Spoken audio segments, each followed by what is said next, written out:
মাম্মা, দেখতে দেখতে একটা বছর কি তাড়াতাড়ি পার হয়ে গেল তোর সাথে, তাই না? আমি এখনও ভাবছি সেই একটা বছর আগের কথা, যখন প্রথম জানলাম তুই আসবি।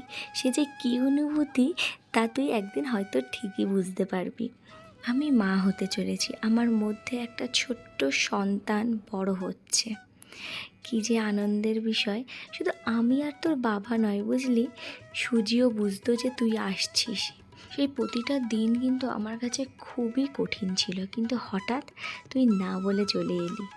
সবাই সেদিন খুবই প্যানিক করেছিল, কিন্তু আমি ছিলাম খুবই খুশি। 12 ঘন্টার একটা যুদ্ধর পরে আমি তোর সেই কান্নার যে আওয়াজটা পেলাম, সেটা এখনও আবছা আমার কানে ভাসে। আর ডক্টর যখন বলল তুই আমার সেই ছোট্ট রাজকন্যা, যার স্বপ্ন আমি সবসময় দেখতাম, তখন যে আমি কি খুশি হয়েছিলাম তোকে আজও বলে বোঝাতে পারবো না। ফাইনালি 9টা মাসের অপেক্ষার পর তোকে আমি দেখতে পারবো। তোকে হাতে পাওয়ার পর তোর সেই ছোট্ট ছোট্ট হাত, ছোট্ট ছোট্ট পা আর এক মাথা চুল দেখে আমি পুরো অবাক। বাচ্চারা এত মিষ্টি হয়! তোকে নিজের মতো করে নিজের সব কিছু দিয়ে প্রতিদিন বড় করছি। আর তোর বাবা, তুই আসার পর তো তাকে পুরো পাল্টেই ফেলেছিস। যে মানুষটা রেসপন্সিবিলিটি নিতে এত ভয় পেত, সে তোকে ছাড়া কিছু বোঝেই না। সকালে ঘুম থেকে উঠে তুই, ঘুমাতে যাওয়ার আগে তুই, তুই ছাড়া আর কিচ্ছু না।